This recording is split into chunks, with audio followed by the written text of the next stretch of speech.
My girlfriend cheated on me with my best friend, then joked about it with her crew. So I gave him a proper beating, put her on blast online, and made sure neither of them had jobs, cash, or pride left. I need to share this because I can't talk to anyone about it yet. Not until everything is sorted out. 3 weeks ago, I started seeing things that didn't make sense. My girlfriend of 3 years, let's call her V, suddenly became glued to her phone. We would watch TV, and she'd be texting away, smiling at her screen as if she just won the lottery. When I asked what was so funny, she'd say it was just memes and turn her phone face down. Late-night texts became routine. At 2 a.m. or 3 a.m., her phone would buzz, and she'd grab it like it was a lifeline. She even started taking her phone to the bathroom and sleeping with it under her pillow. Very subtle. The worst part was when she began criticizing everything about me. My clothes, my workout routine, even how I chewed my food. Looking back, I see now she was making excuses in her mind for what she was already doing. Then last Tuesday came. She said she was going to a friend's place for a wine night. I had plans to go to the gym and then grab drinks with some coworkers, so I didn't think much of it. But when my workout buddy canceled at the last minute and the bar was empty, I went home early. I drove past her friend's apartment complex on my way back and saw her car there. I thought it would be sweet to surprise her with her favorite coffee, since she always complained about being hungover after wine nights. As I walked toward the apartment, I could hear them laughing through the window. I was about to knock when I heard my name. It was her friend's voice saying, "Girl, you're terrible." Then V replied, "Please, he's too busy with video games and the gym to notice anything. Besides, it just happened." More laughter followed. I was stunned. Then her friend said, "But his best friend? That's cold." V's voice dropped, but I heard enough. She said I did something that drove him crazy, and that the whole secret aspect made it even more exciting. I stood there for about 30 seconds, coffee burning my hand, before returning to my car, just trying to process everything. My best friend since college, the guy I was supposed to have as my best man, the guy I helped through his father's passing, the one who lived on my couch for 2 months after his ex kicked him out. That guy. I drove home and did what any reasonable person would do. I started planning. First, I needed proof, solid evidence. So, I became the perfect boyfriend, flowers, date nights, the whole shebang, while documenting everything. I accidentally left my iPad at home, logged into our shared iCloud. It's amazing what people forget about photo sharing. I started screenshotting conversations she was having on her MacBook that synced to the cloud. The messages were explicit. My best friend, let's call him MD, talked about what they did and what they wanted to do. The timestamps showed they had been together for at least 6 weeks. She had saved voice notes from him in a hidden folder. I found those too, recording them on my phone, hearing him say how much better she was than his ex, how they had to be cautious around me, how guilty yet thrilled he felt. The tipping point was a video from her friend's Instagram story 2 weeks ago. There was V and her friends, drunk, and someone asked, "Where's your man?" V replied, "Which one?" They all burst into laughter. Someone else commented, "You're savage." And V shrugged, saying, "I learned from the best. Besides, he's too slow to figure it out." I immediately screen recorded that. For the past week, I had been the ideal boyfriend while building my case. Tonight, D is coming over to watch the game. He has no clue that I know. No idea that I've already packed her things. No idea that I've scheduled posts across every social media platform. For exactly 9 p.m. V thinks I'm working late. She's at her mom's until tomorrow.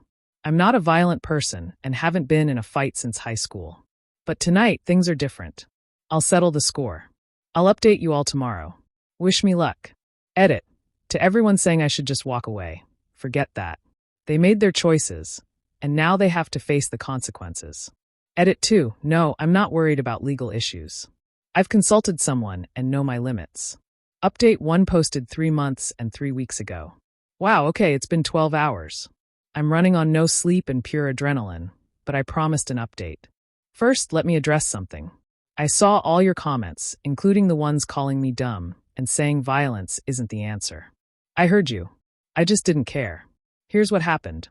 D showed up at 7:30, just like always, with a case of beer in one hand and buffalo wings in the other, wearing the jersey I got him for his birthday. The nerve. "What's up, brother?" he said with a big smile, acting like he hadn't been with my girlfriend. I let him in, played it cool, cracked open beers, turned on the game, and let him get comfortable. He was on my couch, feet up on my coffee table, eating my food in my house after being with my girl. When the first quarter ended, I got up, pretending to grab more beer. Instead, I pulled up the screenshots. Yo, D, quick question, I said.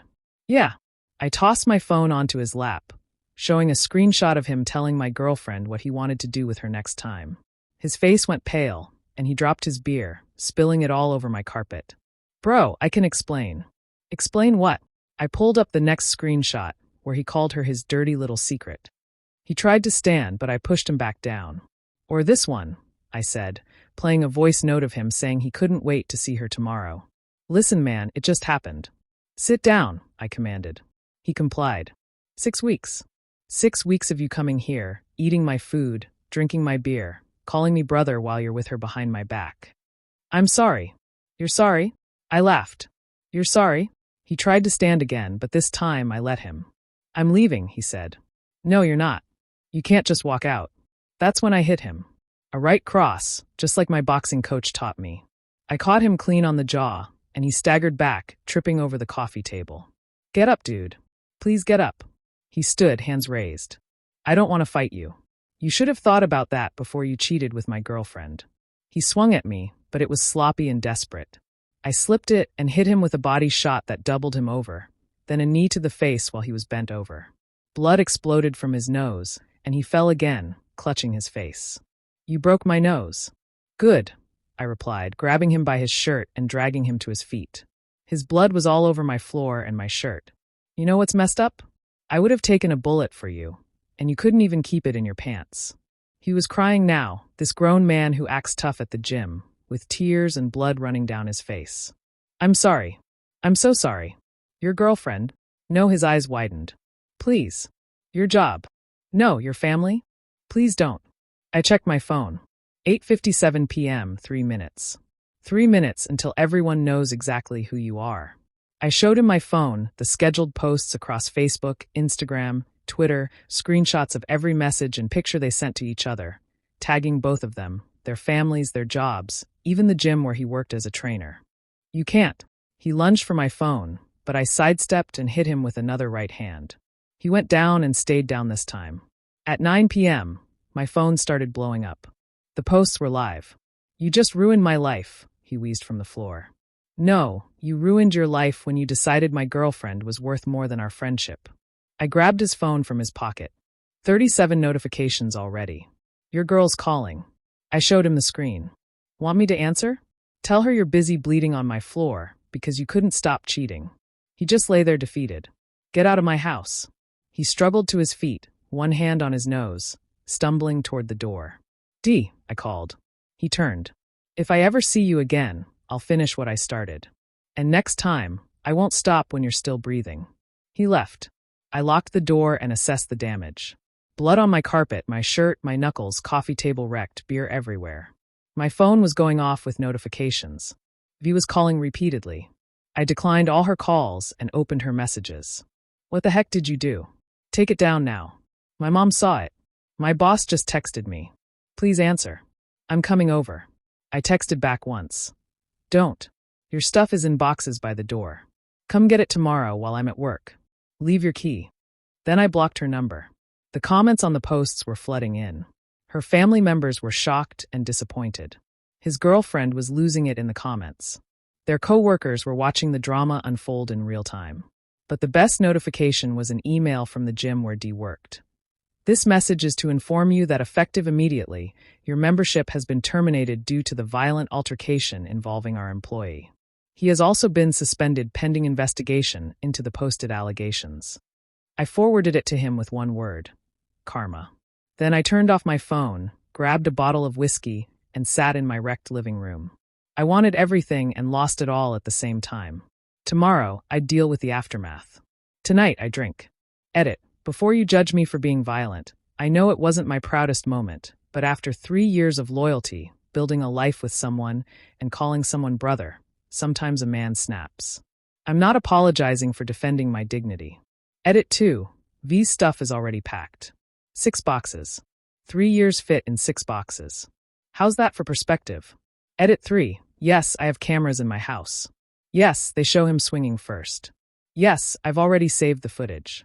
Update 2, posted 3 months and 1 week ago. It's been 2 weeks since everything happened. I figured I owed you all an update on the fallout. First things first, I'm not in jail. D tried to press charges, but the security footage showed him swinging first, plus the messages proved he'd been in my house under false pretenses. That ended quickly. His lawyer told him to drop it before I countersued for emotional distress and filed a restraining order. Now for the fun part, the professional fallout. V got fired within 72 hours. Posting schmexual content involving coworkers violated about 17 different HR policies. Her boss called her a liability to the company's reputation. She tried to claim I hacked her accounts and posted everything without consent. They then pulled the browser history from her work laptop. The stupid girl was using her work Gmail. It had records of everything. D lost his job the same day. The gym had a morality clause in their contracts, stating that maintaining a professional standard reflects positively on the brand. Cheating with your client's girlfriends apparently doesn't meet that standard. Who knew? But wait, it gets better. He was also running online training sessions as a side gig. Guess what happens when all your clients see you getting exposed as a homewrecker? That's right, mass cancellations. The dude went from making $8,000 a month to zero overnight. The social fallout. V's Instagram went from 3K followers to 900. The comments before she went private were brutal. Imagine being this trashy. Streets weren't enough. She needed the whole highway. Poor man's OnlyFans model. Her own sister commented, "I'm ashamed to be related to you." D deleted all social media after someone found his LinkedIn and began messaging his professional contacts. His now ex-girlfriend put him on blast with her own post series. Turns out V wasn't his first side piece, just the first one dumb enough to get caught with proof. The family fallout. V's mom called me. Actually called me to apologize. She said she raised her better than this, and that I deserved better. Then asked if I could take the post down because their family was suffering enough. I said no. "Haven't you done enough damage?" she asked. I didn't do anything but expose the truth. Your daughter caused the damage when she was with my best friend. She hung up. D's family was worse. His mom showed up at my apartment crying, begging me to take everything down. She said I was ruining his future over a mistake. A mistake? I replied. A mistake is forgetting to pay a bill. 6 weeks of cheating on my girlfriend is a choice. Multiple choices. Daily choices. She tried to guilt trip me, saying how she considered me family and how everyone makes mistakes. I told her, "You're right. I did make a mistake. I trusted a snake. It won't happen again." The revenge tour. Here's where it gets interesting. Remember how I said they weren't very bright? Well, they tried to retaliate. V started telling people I was abusive, that she cheated because she was scared to leave.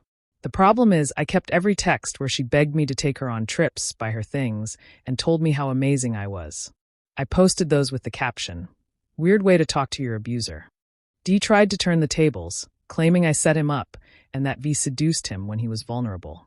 His ex-girlfriend destroyed that narrative by posting their old messages where he bragged about cheating while they were together. Then they tried to team up, starting a whole "he's psycho and dangerous" campaign. You know what killed that? The security footage I posted showing D bringing beer and wings to my house, lounging on my couch, laughing and joking before he got his butt kicked. Hard to claim you're scared of someone when you're recorded walking into their house with snacks and a smile. The current situation. I moved not because I had to, but because I wanted zero reminders of that life. I found a better place downtown, closer to work with a nice view. I've been hitting the gym at 5 a.m. now at a different location. I've already gained 10 pounds of muscle from all the anger lifting. Funny how betrayal becomes the best motivation. Work gave me a raise. Turns out my boss saw everything go down and respects a man who stands up for himself. His exact words. Anyone who can handle personal betrayal that professionally is someone I want leading my team. I've started dating again, nothing serious, just testing the waters. It's amazing how many women reach out when you show you have standards and boundaries. Who would have guessed? Their current situation. Last I heard, through mutual friends who took sides, V is living with her parents, working retail, and in therapy. Apparently, she never meant for it to go this far and just wanted attention. She's told people she's learned from her mistakes and is becoming a better person. Forget that redemption arc. D moved back to his hometown 3 hours away, working construction since no gym will hire him. His ex took everything from the breakup, the apartment, car, and even the dog. I've heard he's drinking heavily and isn't the same. Good. Final thoughts. People keep asking if I regret going nuclear and if I feel bad about ruining their lives. No, not at all. They made conscious choices. For 6 weeks, they chose to betray me. Every text, every meetup, every lie, those were all choices. I just chose to expose those choices. You don't accidentally fall into someone's bed. You don't accidentally carry on an affair for over a month. You don't accidentally laugh about the person you're betraying being too slow to figure it out. Those aren't mistakes. Those are character revelations. So no, I don't feel guilty. They're living with the consequences of their actions. I'm living my best life without snakes in my garden. To everyone who has been cheated on, you don't have to take the high road. You don't have to forgive and forget. You don't have to be the bigger person. Sometimes, burning everything down is the only way to ensure the snakes don't return. And to V and D, since I know you're reading this through fake accounts, you had your chance. Enjoy the bed you made separately. I hope. Edit. Since people keep asking, no, I'm not sharing her name. I'm ruthless, not petty. She's failed enough without my help. Edit 2. For the record, my prosecutor girlfriend thinks this whole saga is the hottest thing she's ever seen. Apparently, decisive men who handle business are her type. Final edit. If you're thinking about cheating on your partner, just leave them. It's that simple. Don't be AV or AD. Nobody likes AV or AD. Final update. It's been 3 months since I burned their lives down. This will be my last update because, honestly, I'm done letting them take up space in my mind. But you deserve to know how this ends. The restraining order saga. About a month ago, V tried to file a restraining order against me, claiming I was harassing her by keeping the posts up. The judge looked at the evidence, her showing up at my work, my apartment, my gym, different locations. She was hunting for me, and not only did the judge deny her request, but he granted me a restraining order against her. The detective handling it told me something interesting. In 20 years, I've never seen someone document their own stalking behavior so thoroughly. Apparently, she had been posting Instagram stories about fighting for what's hers and not giving up on love while literally standing outside my office building. She went from cheater to stalker real quick. The legal threats. Both of them tried to sue me for defamation, but both cases were dropped when their lawyers explained that truth is an absolute defense against defamation. You can't defame someone with their own messages and videos. D tried a different angle, claiming I assaulted him despite the video evidence. His new lawyer dropped him as a client when D admitted he had been drinking and might have swung first but couldn't remember clearly. It cost me $5,000 in legal fees, but watching them scramble and fail was priceless. The plot twist. Remember D's ex-girlfriend? We started talking, not romantically, just bonding over mutual betrayal. Turns out D had been cheating on her for years with multiple women. She had suspected it, but never had proof. My situation gave her the courage to dig deeper. She found out about 7 other women, including 2 of her friends and V's younger cousin. Yeah, my best friend was playing the field with women, trying to catch them all. We created a group chat with all his victims. The stories that came out were wild. The dude had a whole system. Love bombing, gaslighting, isolation tactics, real predator stuff. We compiled everything and sent it to his hometown. His construction job was gone, and his family was disgusted. Last I heard, he was living in a trailer on some distant relative's property, doing odd jobs for cash. The redemption attempt. 2 weeks ago, V sent me a letter through her lawyer, of course, since there's a restraining order. It was 10 pages of manipulation disguised as an apology. Highlights included. I was going through a tough time. She wasn't. The messages show her initiating half the time. I never stopped loving you while actively cheating on you. We can work through this and come out stronger. The audacity. I've grown so much from this experience. Yeah, grown into unemployment. The best part? She included a USB drive with proof that she had edited everything. Screenshots where she clearly tampered with messages. I sent it all to my lawyer and her lawyer with a note. Please advise your client that tampering with evidence is a crime. Also, I'm not interested in reconciling with someone who has the moral compass of a dumpster fire. Where I am now, I've been promoted to senior developer with a 40% raise, leading a team of 12. I bought a motorcycle because I always wanted one. She always said they were death traps. Turns out the only death trap was trusting her. I'm competing in amateur boxing, nothing too serious, just local events. But there's something therapeutic about controlled violence after dealing with uncontrolled betrayal. I'm dating a prosecutor I met at the gym.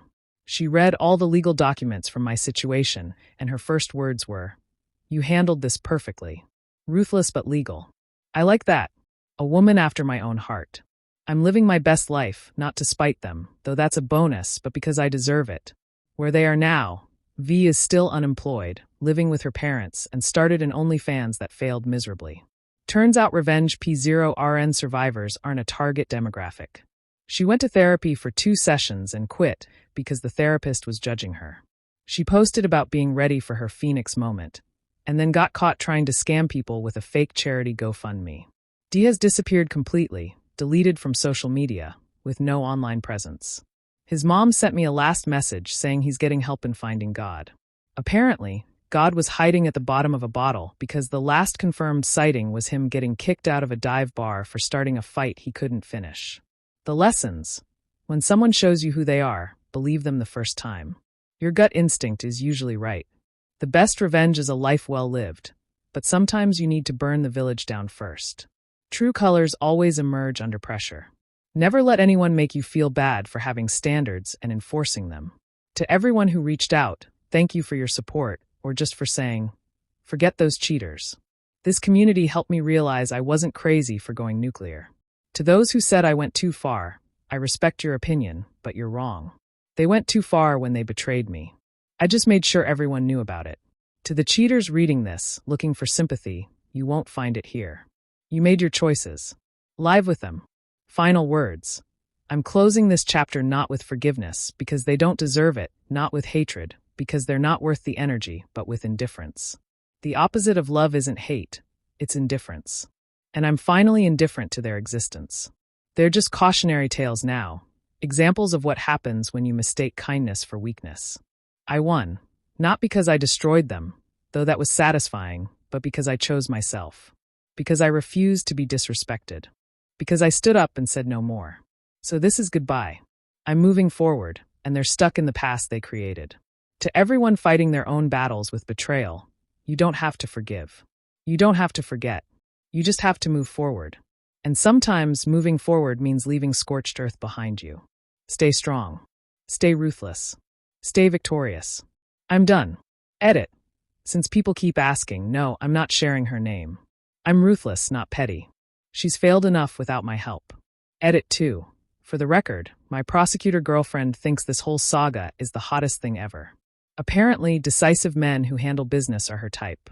Final edit. If you're thinking about cheating on your partner, just leave them. It's that simple. Don't be AV or AD. Nobody likes AV or AD. Final update. Disable inbox replies. The story's over. They lost. I won. End scene. Thank you for following along until the end. If you really enjoyed our videos, please remember to like, share, and subscribe. Have a great day.